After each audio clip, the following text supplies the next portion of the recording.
So hi, everybody, and welcome to episode 219 today of Level Up. 60 minutes, of course, of live Q&A, where your questions really do drive the show. If you're watching over on YouTube, then you can find out much more, of course, about what APMG International does in our channel. So do give this video a like and subscribe to find out much more. Ella, today, if you're joining online, is in the social chat. So do let her know, please, your name and the city from where you're joining. It's super helpful. She's going to post some links into the chat so that you can vote up the questions that you would most like the panel to answer. And of course, for you to be able to add your own as well. And if your question is selected, which many are, your name's going to appear in the credits at the end of the show. So do get those questions in early and stay with us to see all of that happening. Now, if you've ever been in a meeting with a group struggling to come to an agreement or perhaps take a decision, you'll know how terribly frustrating this can be. Great facilitators have a range of techniques that help us discover, group, and prioritize our ideas, rank our issues, and address our concerns. Finding the right technique, of course, to use in the particular circumstance can make all of the difference. So how do you figure out how to facilitate like a pro and learn more in 24 this year with APMG? Helping us today figure that out is a great panel. So let's jump in and meet them.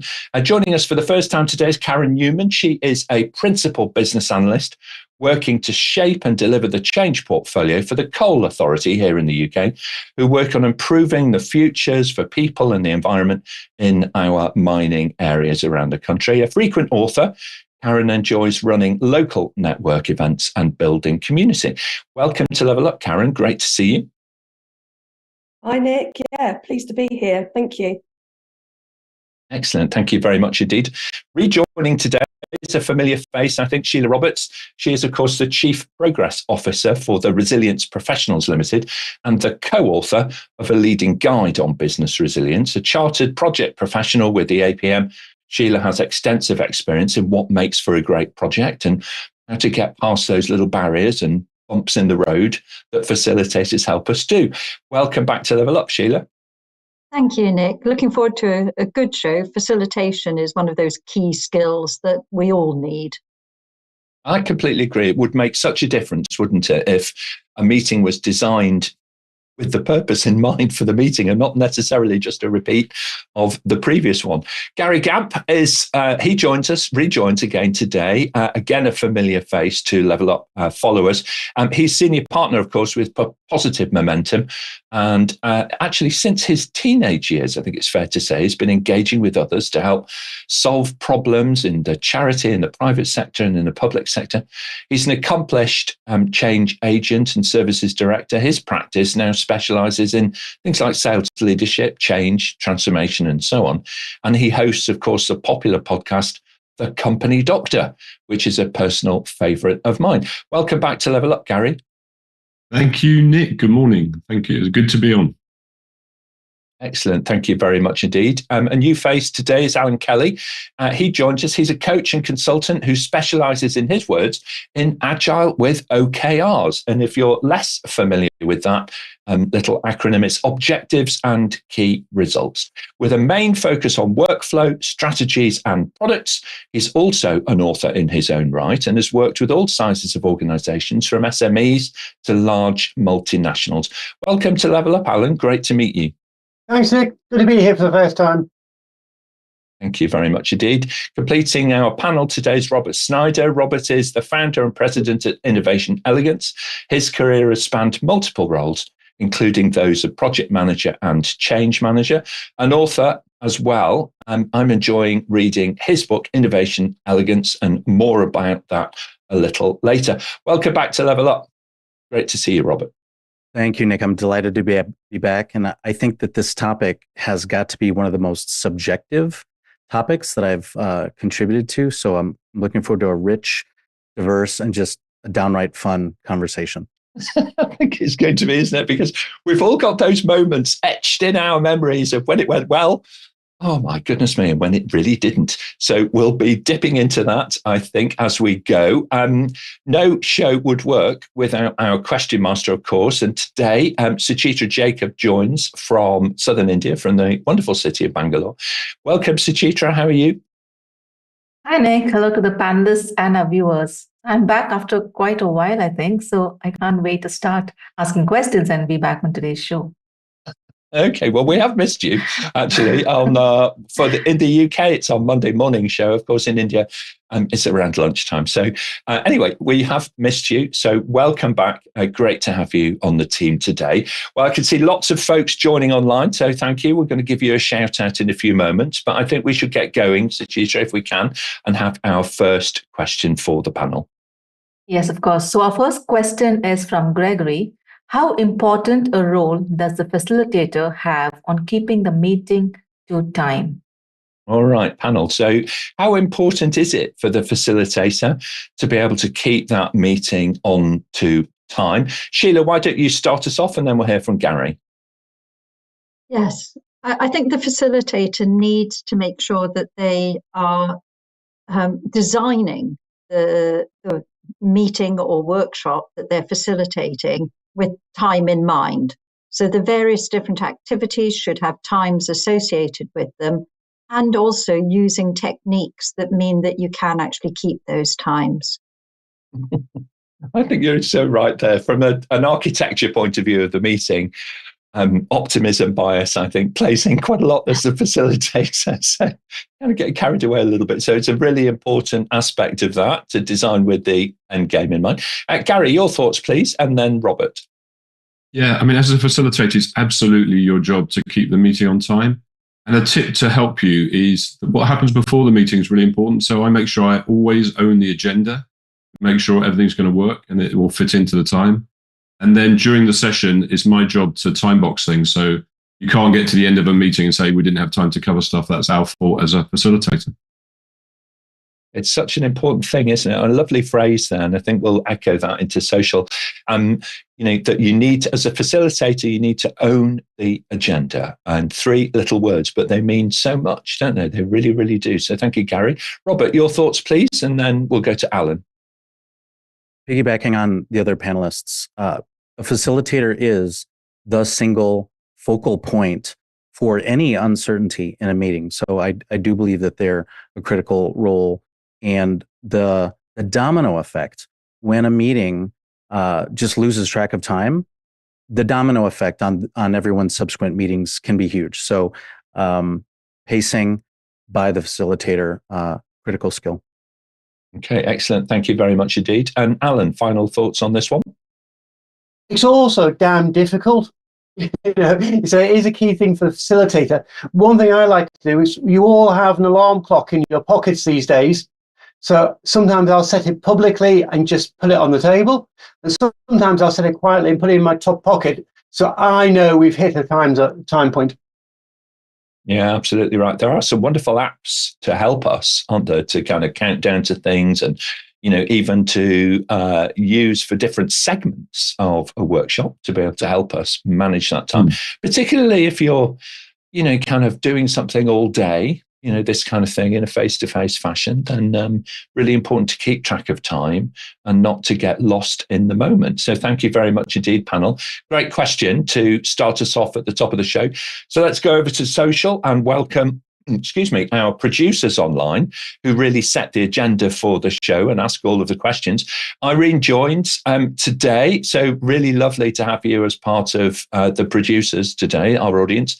Irene, do let us know where in the world you're joining from, but it's great to have you as part of the team. Gwen joins today, a regular viewer now, which is fantastic, from Surrey here in the UK. And she's excited to learn something new. And actually, on every level, I always learn new stuff. So I'm with you on that one, Gwen. And Charlene joins us from Johannesburg, of course, in South Africa. Quite a contrast to the UK, as it's your summer. So welcome welcome, my friend. And Patience joins us from Nigeria, Patience Abu. So really brilliant to have Nigeria represented. We have a strong following over there in West Africa. And Al-Rodi joins us from the Sudan, which is lovely to have you online today. So do get your questions in early, folks, and we will move on to the next question as I can start to see them stacking up. Suchitra, what's our next question for the panel, please? Yeah, we have another question that's just come in from Hawaii.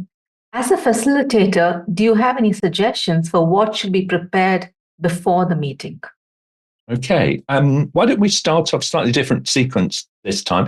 Robert, why don't you start us off and then we'll hear from Sheila. I know that the typical answer is an agenda. I'm going to take a hyper-structured approach.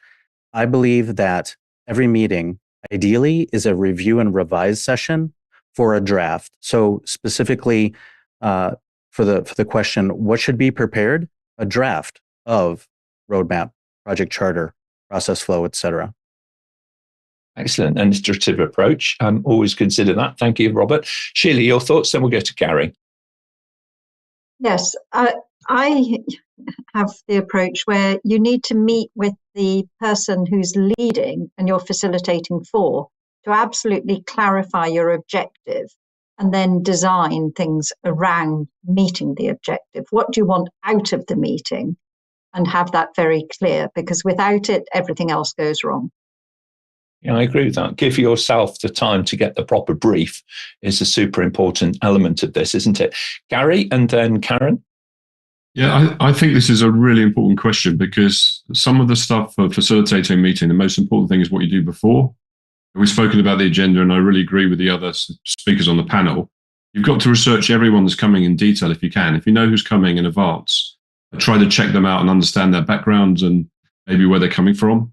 And secondly, I want to research the topic internally and externally so that I've got some ideas to create a conversation. And finally, taking control of the agenda, not just because you want to make sure that the points are on there, but because you want to make sure you don't take much time.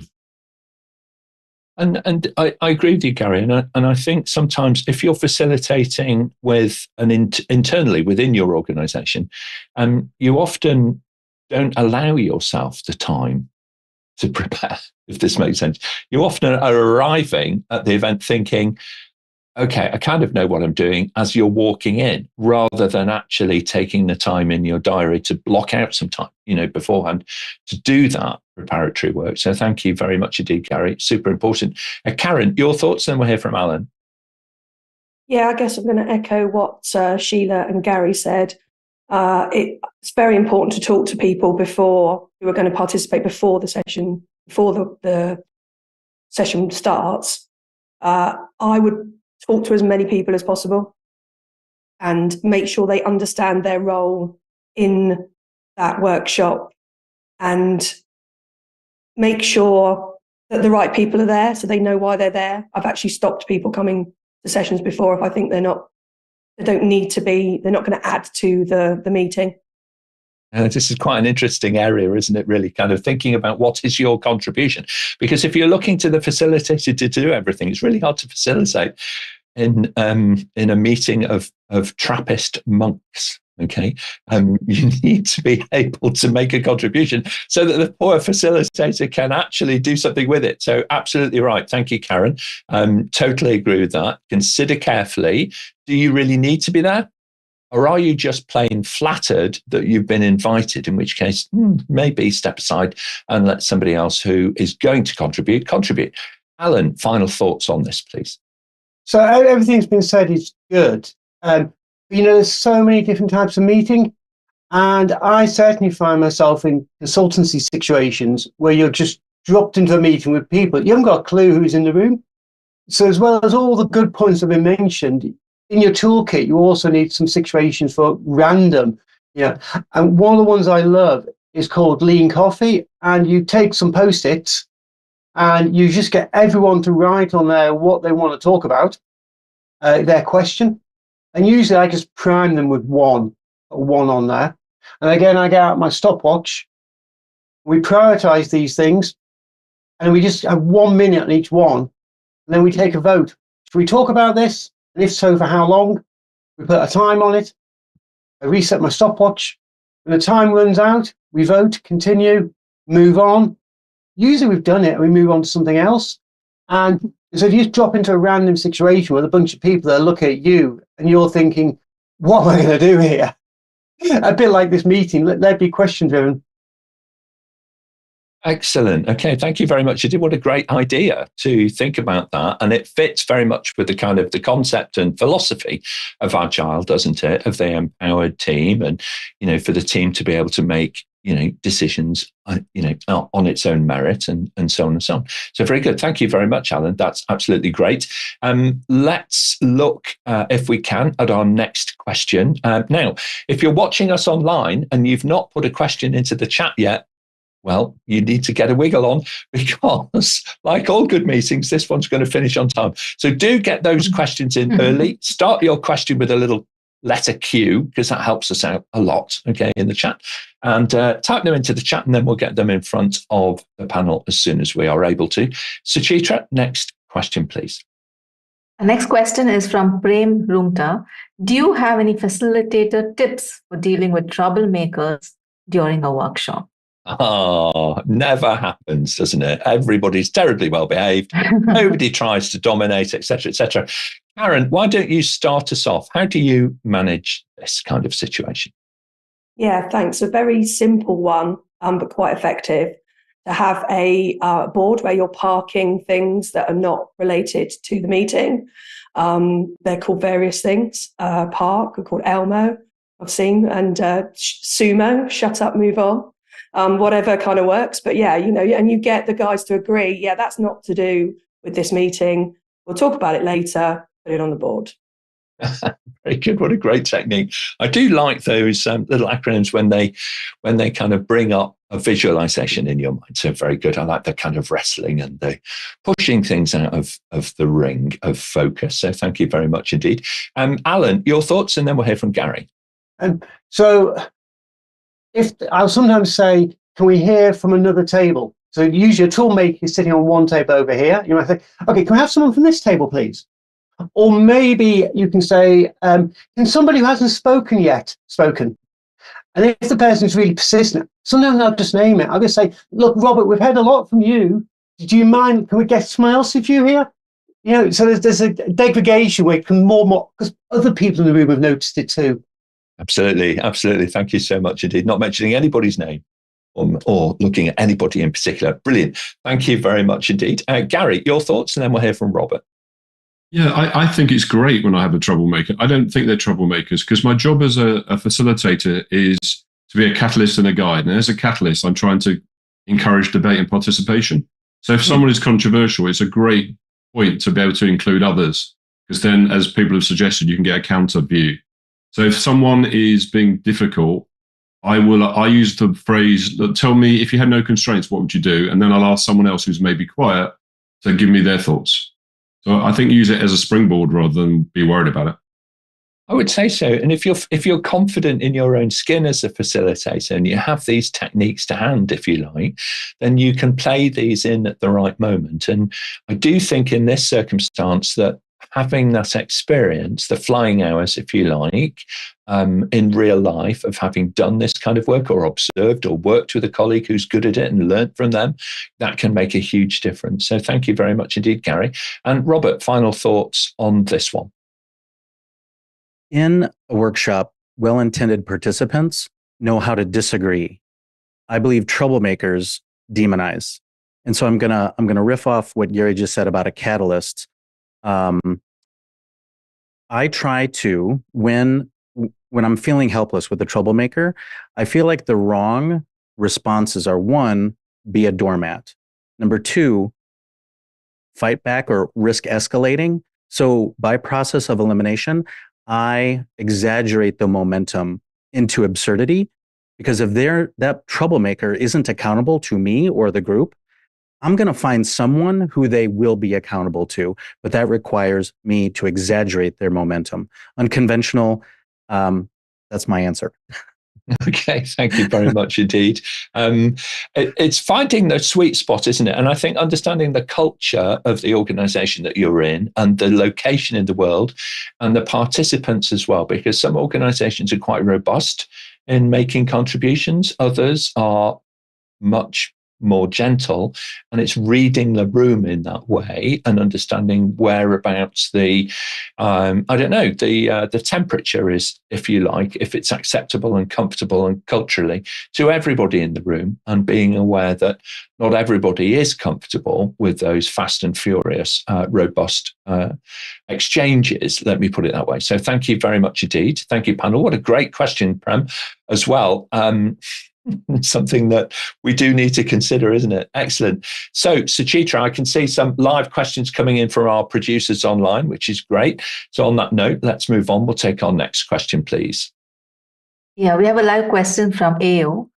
What is the difference between a coach and a facilitator? What a great question, AO. Thank you very much indeed for raising this one. Sheila, why don't you start us off and then we'll hear from Allan.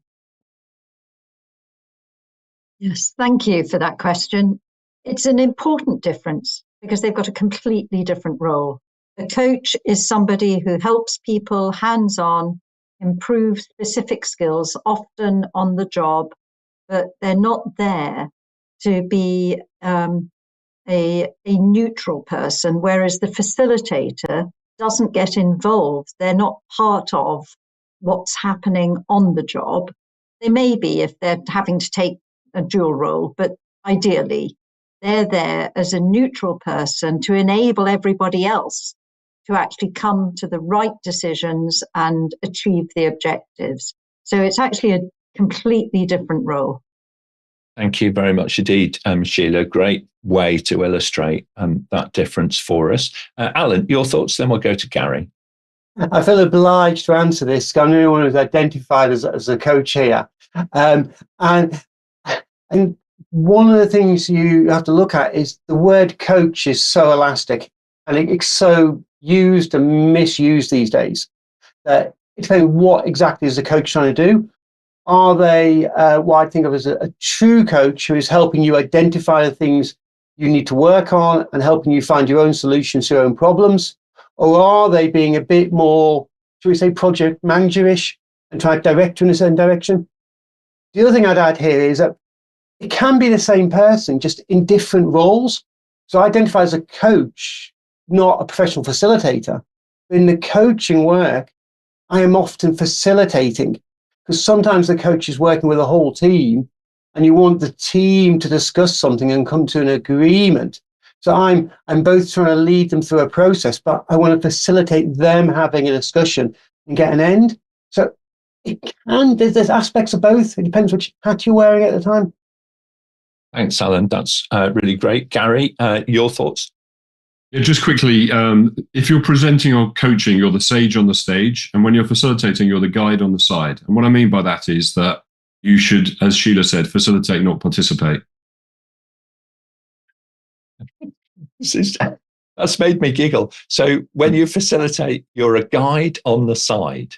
As opposed to the sage on the stage. A sage on the stage. How fantastic. All right. And how very terribly Danny Kaye as well. So if you're of a certain age, then you'll know what I'm saying by that. But absolutely brilliant. A sage on the stage or a guide on the side. And these little mnemonics help us remember our role and responsibility and not to cross those boundaries, which is such an important thing. There's no point in introducing yourself at the beginning of a workshop as somebody who's here as neutral, who's just come to help out, and then actually sharing your opinion. It's not really that helpful, is it? So very good. Thank you very much indeed, panel. What a fabulous question, AO, as well. You do ask some fantastic questions, I have to say, all the time, regular contributor in our audience. So thank you so much, AO. It's great to have that. Suchitra, let's move on. We'll take our next question, please. We have another live question from Bowles Law. How can facilitators navigate the line between reaching a group consensus and ensuring the individual's perspectives are heard without the HIPPO effect? Okay, the HIPPO effect. Well, I think we're going to learn more about that, and we're also going to learn more about the nuance, okay, of dealing with people across the organization from different levels in an organization in one of these workshop situations. Sheila, in your experience, how do you navigate that line? It goes back to designing the right agenda and ensuring that you've got techniques to let everybody have their input, and perhaps have everyone quietly on their own, writing things down at the beginning, perhaps putting them up on a post-it so they're all there before the group discussion. But I think the Japanese approach also works, where in Japanese corporations, all the junior people are asked to speak before the highest paid person gives their opinion. Thank you very much indeed. Now, I know that in your background, you spent time investing in expanding your knowledge about facilitation and actually learning more about it, and became not just a practitioner, but also a trainer in the art of facilitation. Can you tell me a little bit more about that journey and how you found that structured approach to learning really helped you? I started facilitating way back when I was really quite junior, and took an interest in it, and sort of learnt from watching and experience. But then when I did the facilitation qualification and saw there was a really structured process with lots of tools and techniques in it, it enabled me to be more structured in my approach, and also to learn lots of different ways to handle things that I'd done more or less by common sense before, but it was now designed to work rather than working almost by accident.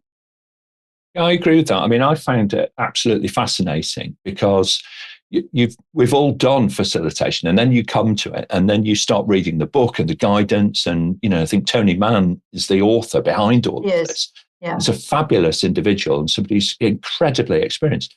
And even if you just take the foundation level, it really adds this cornucopia, this almost unending series of options for you to be able to choose from. And you think, oh gosh, I'd never considered using that particular technique in this particular situation. So really great value. So thank you, Sheila. Thank you for bringing that to life. Allan, you've been waiting patiently. Your thoughts on this one, please, and then we'll go to Gary.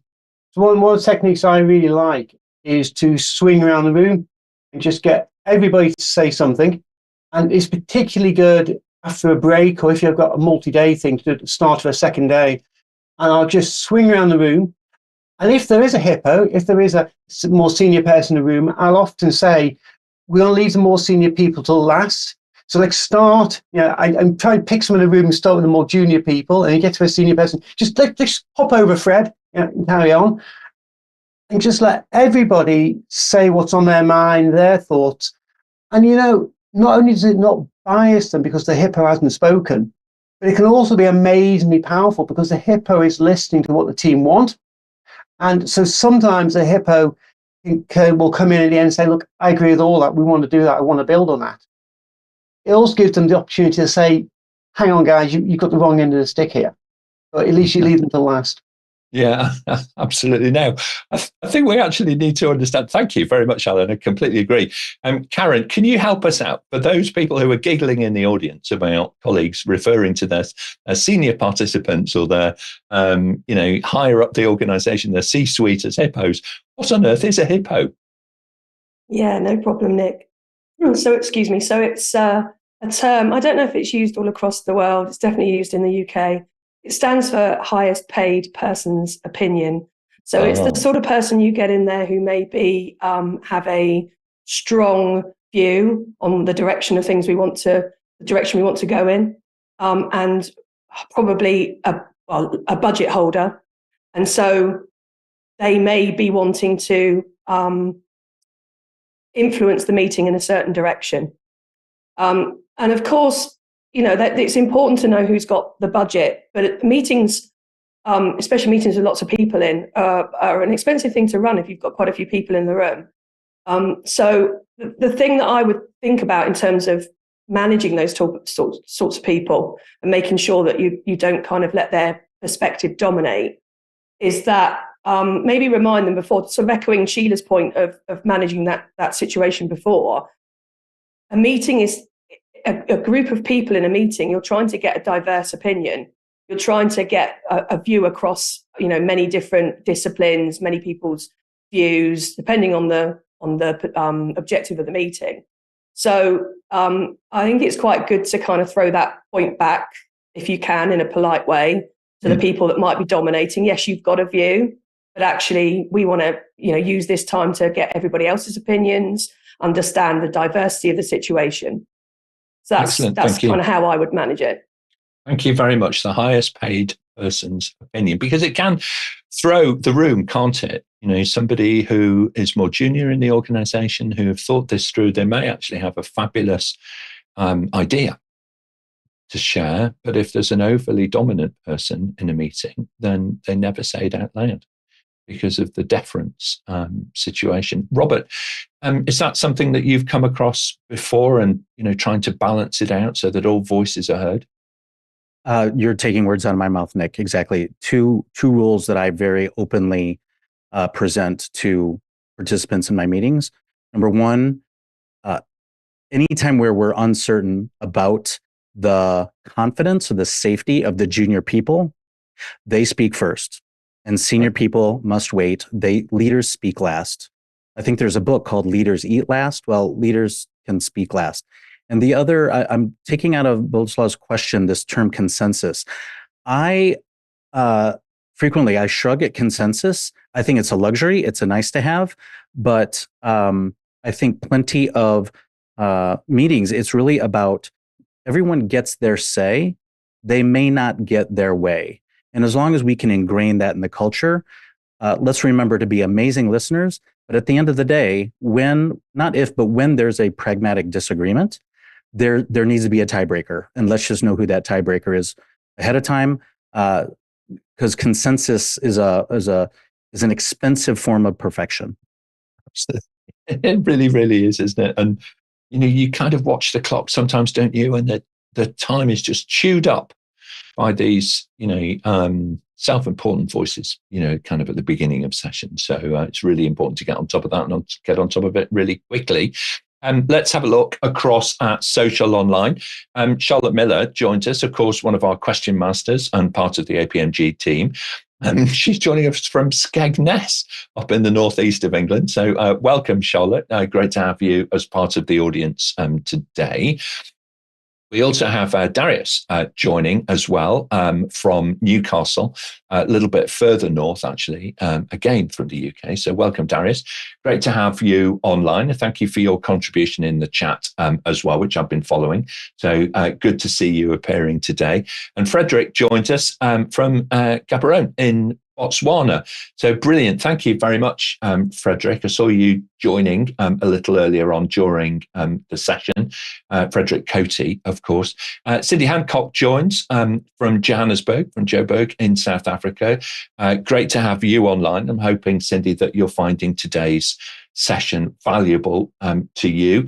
I do know that Cindy is involved in helping coaching others and helping uplift them in their careers as well. So great to have you as part of our producer team today. And Irene joins us. Irene Stella Aiken joins us from London, our capital city here. So brilliant. Thank you very much indeed, everybody. It's super busy actually over in the chat today. So great to see you. Please do join in. The next question going to put to our audience as well as our panel. So fingers on those keyboards, audience. All right. Get in your thoughts on this question that Suchitra is about to ask. So a question from Cindy Hancock. In the age of advanced technology, how crucial is it for facilitators to be tech savvy, and what tools do you find indispensable for modern facilitation? Okay. Well, Gary, why don't you start us off on this, and then we'll hear from Sheila. Yeah, I want to be kind of counterintuitive. I'll let the others talk about the tools. I worry about the technology. I think you should do the opposite. I'm trying to make meetings online be more like I'm with people. And part of that is I welcome every single person as they come in, so they know I'm going to be talking to them. And then your secret weapon is questions. I keep asking questions to get people involved. And the danger of tools is you kind of spend so much on the time on the tools, you forget what you're actually there for. There are lots of tools. I'll let some of the others talk about them. And finally, I think you need to be a mind reader. So I'm always looking at people. I can see they're about to ask a question, or I don't want to ask a question, and then I'll come back to them. So that will be my thoughts. Okay, yeah, thank you very much indeed. And in terms of those questioning techniques, Gary, do you use a range of them, or do you tend to ask questions in a similar style? Yeah, definitely use a range, because I've done the planning up front. I've already planned some questions I want to ask to ignite the conversation. And then during the session, I ask questions based on what people give as input. So, excellent. But I use a range of questions, mainly open ones. Thank you very much indeed. I love that idea of a question igniting a conversation. It's absolutely true. It can act as that, ignition point. So very good. Thank you. Sheila, your thoughts, please, on tech savvy tools. Well, being particularly untech savvy, I actually agree with Gary. And I think using the basics is important. And you can use all sorts of tools. I've seen, online sessions with Mural and all sorts. But the basics, we've got things in the virtual world like whiteboards and so on. Just use them. I've got one that I like, which is very, very basic. It's the ice cream stick tool, where I have I go and buy some ice cream sticks and put everybody's name, and then I can pick them out, and that's the person who gets the question. Very basic, but quite effective. But if I can just pick up, Nick, on asking questions, one of the ways of asking questions to make a proposal or change the way we're doing things is actually from what I've learned about facilitation. It's the SPO technique, where you explain the situation, make your proposal, and describe the outcome that's likely. And it's much easier for people then to understand why you're actually putting that forward. And it works absolutely brilliantly. Just try it. Yeah, absolutely agree with that. Now, for those of you who are, and thank you, Sheila, I love the ice cream stick concept, randomization. Thank you very much indeed. Do consider exploring the world now of online services that you can integrate with different online platforms. To Gary's point, your best technique really is about human engagement. So consider how you build that. One of the ways in which, of course, you can do that is to gather input. If you have a large stakeholder community, one of the fairest ways to do that is to consider asking them some questions ahead of a session so that you can get some empirical evidence of what the stakeholder community feel. Now, as an exam institute, one thing that we know a lot about is how to ask a great question. And many of you who have taken our certifications will kind of be feeling, well, maybe your questions are a bit too tricky. So do work with a couple of colleagues, ask them to review the questions and the phrasing that you're putting to your audience before the event, and therefore then how effective those questions are likely to be and what sorts of answers they may yield for you. And if you want any help on that, please do reach out to us. We're always open to connections on LinkedIn. So do connect with us in that way. All right, very good. So thank you, panel. What a great question, Cindy, as well. I love that question. So thank you very much indeed for that. Let's move on as time is marching on a little bit. And Suchitra, I think what we'd like to do, if we can, we'll take our next question, please. So next question is from Vivian.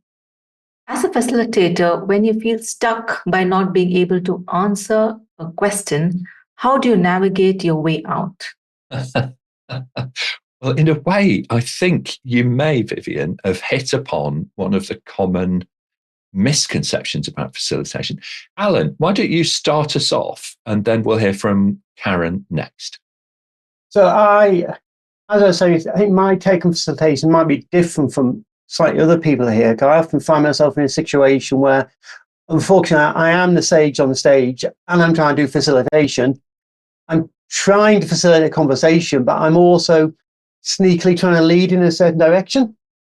And so sometimes, I will want to answer the question. And sometimes I'll just turn it over to the room and I'll say to the room, what's your take on answering this question?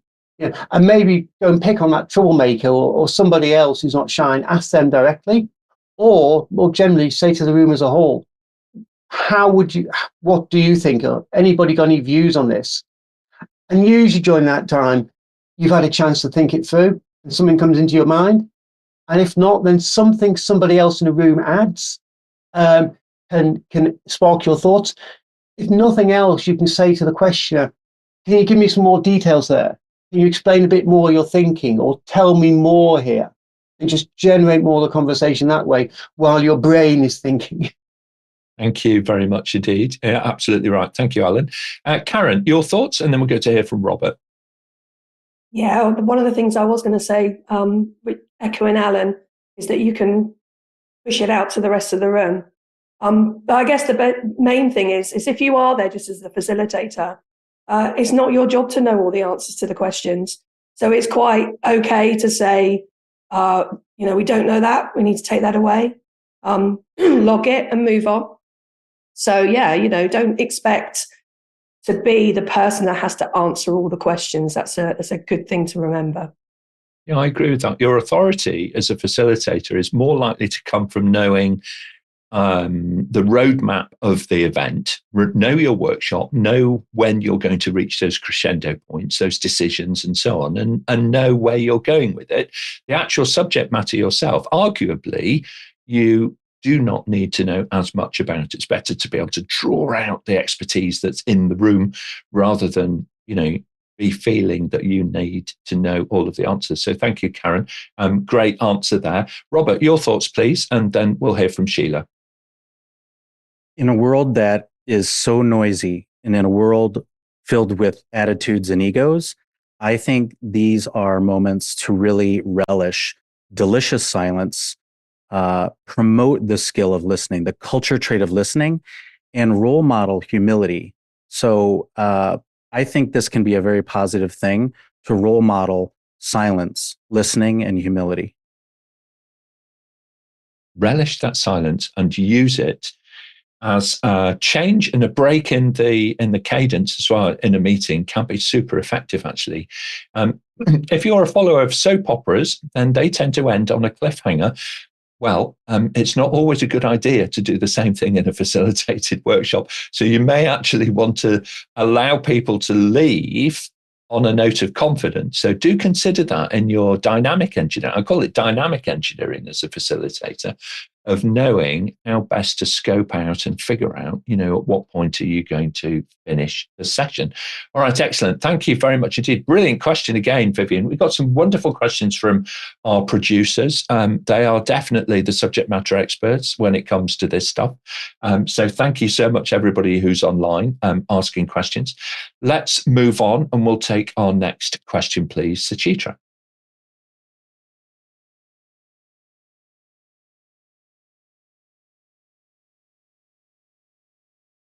Individuals to be focused. Okay, so I do apologize. I think we'd lost Suchitra a little bit there. How effective are breakout sessions during a workshop? And how do you get individuals to be focused? All right. Karen, if I may, I'm going to start with yourself and then I'm going to go to Allan. Yeah, thank you. So I think it's important to make sure you've got that facilitation within those breakout sessions as well. So I've seen things run online where people have moved, when they go off to these separate rooms, that you can have these virtual rooms, and then no one in the room knows what needs to be done because, there's no instructions, there's nobody there to help them understand. So it's really important, if you're doing it virtually, to have someone in the room that understands the instructions. If you're in an actual meeting room, to have people that are perhaps wandering around and helping people know what they're doing, keeping them on track. I think that's really true. And it's a good technique, I think, as well, to reach out to people before the session. If the session's online, springing this on somebody and saying, Fred or Bill or Mary, can you please facilitate breakout room A? For all you know, at that point, that's the moment that their kind of skin goes cold and clammy, and they sort of feel, not me, don't pick on me, not again. So agree that up front with people, that when it comes to that moment, and then they feel more confidence about the task that you're asking them to do. Excellent point. Thank you very much indeed. So next, if we may, we'll go to Allan, please. One of the reasons I like breakout sessions is some of the points we were covering before, about HIPPOs and people who dominate conversation. Because when you create a breakout session, it's usually you end up doing it semi-randomly at best, because there's so many things to juggle. You've then taken a group of people who don't have that dominating influence, and they can have a conversation on their own right. I think particularly online, breakout sessions are useful. I know there's technology problems here and some platforms are better than others. Remember, online, you've probably got about 20 minutes in any one format before you want to juggle things around. And putting people into a breakout session and saying, go away and formulate some questions about what we've been talking about, or go away and have a little reflective session yourself, can be really powerful. It not only does it change the dynamics of an online session, get some fresh blood in, but people have those less dominant conversations. I also quickly want to preview a very physical technique for you. I have these sheets. They're called dialogue sheets. I'll put the URL and the link in the chat. They're often used for retrospectives. I also use a version of them at the end of a workshop. I'll put them in the breakout groups and send them away with one of these sheets. And these sheets are the facilitator. These sheets guide them through a conversation. At the end of the hour, they will come back and they will have 3 action points, or however you've devised the sheet. And they're really powerful. So giving people their own space. Thank you very much indeed. It's a great technique, and we might come back to those a little later. We'll try and get that URL available to our audience so that they can have a look for themselves as well. That's super helpful. Thank you very much indeed. Sheila, your thoughts, please, and then we'll go to Gary. Well, in answer to the question, they can be very effective. Breakout sessions can be used in lots of different ways, but the important thing is there's clarity for people on what you want delivered from the session. And you can actually devise them. So if you've got 3 breakout sessions, each group could have a different task, which can actually speed up what you're actually achieving in the workshop or the meeting. But be clear. And also, as Karen said, don't just leave them. Make sure that you are in there checking on them, making sure they understand, helping if they get stuck, which may mean jumping from one group to another or having more than one facilitator. Absolutely right. Thank you very much indeed. Thank you, Sheila. And final thoughts on this one, Gary? Yeah, just quickly, it depends. If you're physically with someone, I love breakouts, and they, as Sheila said, they need to be carefully facilitated, and bear in mind time to get to a room and get back. To be controversial, if they're online, I'll avoid them like the plague. You don't need them, because if you're going to go online, you're only going to have 70 minutes max time, and you just basically lose the group. So my recommendation is online, don't do them. Okay. All right. Thank you very much indeed, Gary. No, it's absolutely fine. Breakout rooms can intensify, of course, focus, and they can also reveal contribution that may not be happening if you have a larger plenary session with a large number of people in the audience listening and not contributing. So something to consider there as well. Peter comments in the chat. Thank you, Peter. I was reading this a little earlier. He really likes breakout rooms for exercises where each group works on the same digital board. And he gives some guidance there about how you might go about that. And indeed it does. I agree with you, Peter. It intensifies contribution. All right, really does encourage, I would say, participants to think and respond and say out loud what it is that they have previously been just considering privately. Well, very good. Suchitra, I think we've got time, if we get a wiggle on, for a final question to the panel. Our final question is from Paul, who asks, how do I start to become a facilitator? Do I need certain credentials? If so, where do I start? Okay, very good. Sheila, why don't you start us off? Yes, thank you. Something quite close to my heart. But I think most of us start almost by accident, like many other things. And in terms of, do you need a qualification? Well, as many other things, you don't need a qualification to do facilitation, but you'll do it much better if you learn about it. And I would absolutely recommend the APMG facilitation qualification. You've got in there something called Process Iceberg, which is a really brilliant approach to doing it. Lots and lots and lots of tools and techniques, the formats of the group, all sorts of things to help you. And it even covers the characteristics of the facilitator to help you understand which facilitation opportunities you should actually turn down. Absolutely right. It's a good point, actually, isn't it? Is this the poison chalice that I'm being passed at this moment? All right. Why am I being asked to facilitate this? It's probably something to consider. Thank you very much indeed. Robert, your thoughts on this, and then we'll go to Gary. This might be my most informal response on the panel ever. And in a word, it's shadow. I believe that anyone interested in this role, you're going to find positive role models. You're going to find negative role models. So be a sponge, be a student, shadow everyone you can, and your confidence level will increase to the point where you can do it on your own.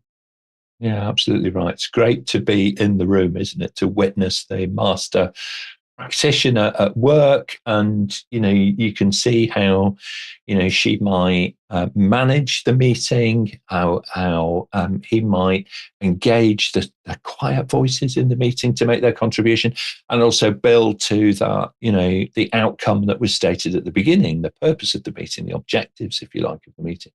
Excellent, thank you, Robert. And Gary, final thoughts on this one? Yeah, I think it's one of those things. I think people confuse presenting and facilitation, as I mentioned earlier. I think it's important to facilitate, not participate. So I agree with everyone else. It's all about practice. And you've got two roles as a facilitator. You're a catalyst and a guide. The catalyst means you're promoting energy, participation, and debate. And the guide means you're a visionary, you're a translator and a mind reader. And so I think the more you can practice, but not participate, you're a facilitator. The more skilled you will, make sure you include other people. I would certainly agree with that.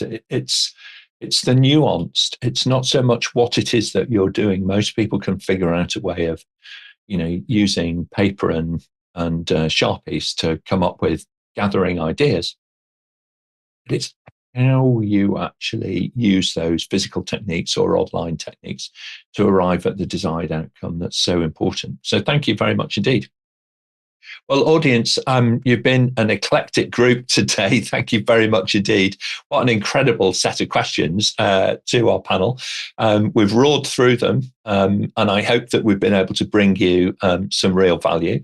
So if I may, panel, I'm just going to ask for your kind of feedback really on today, your closing remarks. So Allan, if I may, I'm going to come to you first, and then from Allan, we'll go to Robert.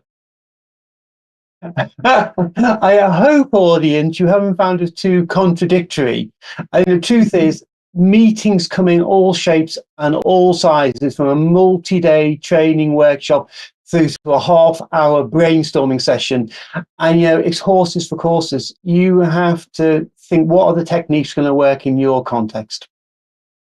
Absolutely right. And the more techniques that you have in your little kit bag, if you like, to be able to choose from, the more likely it is that you'll be able to make a really great match. So thank you, Allan. Thank you for your contribution today. It's been fabulous. Really enjoyed it.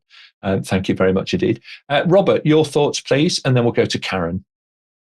As I suspected at the start of this hour, this was a very animated, diverse, fun, perhaps one of the most unpredictable events that I've participated in. So very fun. On the topic of facilitation, I love metaphors. So the metaphor here I'd like is a river, and facilitation controls the flow, the speed, the pace, and it also controls the divergent thinking followed by the convergent thinking. So I hope that that metaphor of a river to keep things moving is helpful for facilitation skills.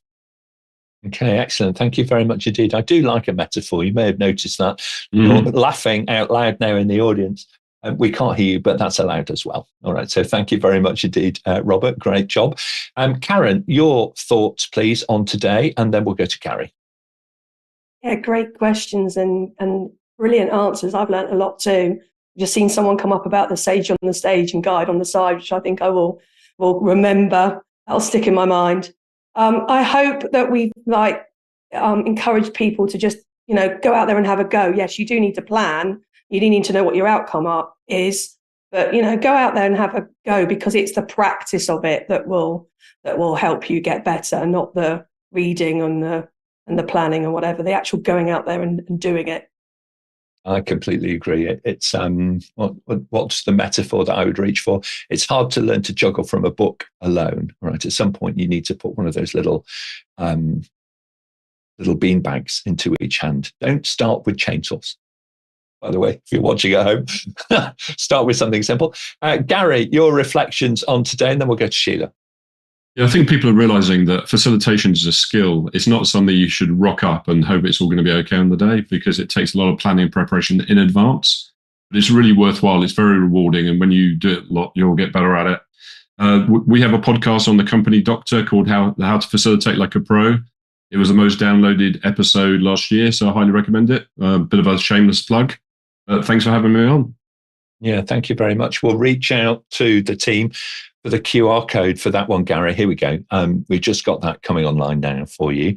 So do have a listen to that. The Company Doctor podcast is a fascinating series, and each episode stands on its own merits, but it also fits into, I think, a tapestry for you to be able to improve your own career. No matter which role that you have as individual contributor, team leader, or C-suite leader, there's something in it for everybody. So thank you, Gary. I appreciate that. And Sheila, your thoughts on today, and then we'll hear from Suchitra. I think it's been brilliant to see how interested people out there are in facilitation and recognizing that actually it is important. And I just encourage everybody not just to do it, which is important. You can't get experience without doing. However, go and learn something about it. There's loads and loads of stuff out there, whether you're actually looking on YouTube or any other web-based approach, or you're doing a formal qualification. But it's a skill for life, not just your job. Thank you very much indeed. A skill for life. It really, really is. Helps you differentiate yourself from the robots and really make an active contribution in your organization. So thank you, Sheila. Totally agree with that. Suchitra, it's been a bit of a baptism of fire. Had a little break and now you're back. And oh my goodness me. Yeah, of course. And I mean, the questions from our viewers were phenomenal. We just couldn't keep up. And of course, the answers, I loved the answers today. So I learned a lot myself. So thank you. Okay, excellent. So thank you so much, panel from our audience. Great job. And by the way, if you are online and you'd like to connect with anybody on the panel on LinkedIn in a professional way, of course, then just head over to the APMG International website, click on events. You'll find today's event and all panelists are linked, okay, with their little bios as part of the today's event page. So do use that and connect with us. I'll look forward to connecting with you personally in the coming days. Now then, very well done, everybody. Over on our website, you may, of course, search for answers to more than 2,100 previously asked questions with all of their answers in video format. It's totally free, of course, and it connects you with almost 300 experts now around the world. Imagine that. Don't forget, you may also listen to the audio versions of the shows on your preferred podcast platform. So just search for APMG International and level up your career, and you'll find us easily enough. Coming up next then, all this week, actually, there is Technical Communication Week or TechCom Week. It's happening, so do check out all about that on our website. You can find much more information there. Friday, back here on Level Up, well, we have a local language episode in German. So if you have German-speaking colleagues, please do send them a little note to recommend it. It's on at 3 p.m. Central European time, and it's all about how to become a business relationship manager. So join Stefan and the team for that. Next Monday on the 5th, we're going to be returning to the world of project management to focus on how do you manage agile projects. So that'll be an interesting episode for sure. So don't forget, everybody, head over to the YouTube channel. Give this video a like, please, and please subscribe. It really does help other people to find our content. It doesn't cost you anything more than a few moments of your time. Just ask us. We will send you a personal summary of what's coming up and how you too can join us here on the panel and level up your career with APMG. So thanks very much, everybody. We'll see you next time.